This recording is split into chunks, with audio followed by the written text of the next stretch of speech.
अब जहां 1947 में $1 1 के बराबर था, वही बढ़कर 86 रुपीस हो गया और आज रुपी अपने लोएस्ट लेवल पर है। The Indian rupee hit an all-time low against the US dollar. Rupee is on a free fall against the mighty dollar. The dollar could go to 114. The withdrawals from foreign investors have hit the currency, leaving the Indian rupee weaker and the US dollar stronger. लेकिन क्यों हर साल dollar की value रुपी के सामने बढ़ती जा रही है? कहने को तो भारत की इकोनॉमी सबसे बड़ी मानी जाती है, फिर भी रुपी डॉलर के सामने हार जाता है। इंडिया की आजादी के वक्त $1 1 के बराबर था, लेकिन धीरे धीरे ग्लोबल ट्रेड, इन्फ्लेशन और पॉलिसी चेंजेस के कारण रुपए की वैल्यू कम होती जा रही है और आज $1 86 रुपीस पहुंच चुका है। भारत दूसरी सबसे बड़ी अर्थव्यवस्था है और ऐसे में हम रोजमर्रा का सामान भी इंपोर्ट करते हैं, जैसे ऑयल, रबर, प्लास्टिक। और डॉलर के बढ़ने के पीछे सबसे बड़ा कारण है हमारा ट्रेड एफिशिएंसी। हम इंपोर्ट ज्यादा करते हैं और एक्सपोर्ट कम, और जितना भी ग्लोबली ट्रेड होता है वो डॉलर में होता है। इससे डॉलर की डिमांड ज्यादा हो जाती है और सप्लाई ना होने की वजह से प्राइस बढ़ती ही जाती है। दूसरा सबसे बड़ा कारण है क्रूड ऑयल की प्राइसेस। हम अपना 85% क्रूड ऑयल इंपोर्ट करते हैं। ये पूरा ट्रांजैक्शन डॉलर्स में होता है। जहां 1947 में हम एक बैरल $1 में खरीद सकते थे, उसी बैरल के आज हमें 86 रुपीस देने पड़ते हैं। और इसका सीधा इम्पैक्ट पड़ता है आम जनता पर, क्योंकि आप जो सब्जियां खा रहे हैं वो ट्रांसपोर्टेशन के थ्रू आपके घर तक पहुंचती और उसमें कहीं ना कहीं ऑयल प्राइसेस इंक्लूडेड होती। डॉलर बढ़ने का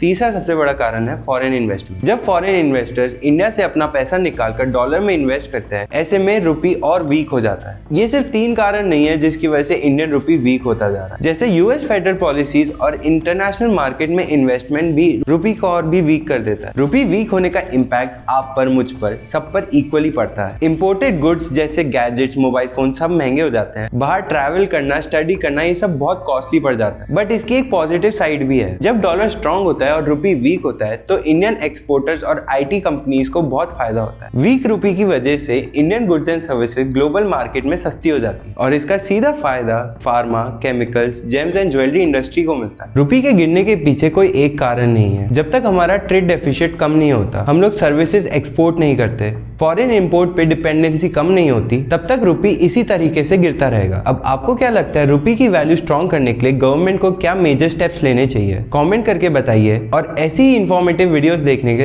हमारे चैनल को सब्सक्राइब जरूर कर लें।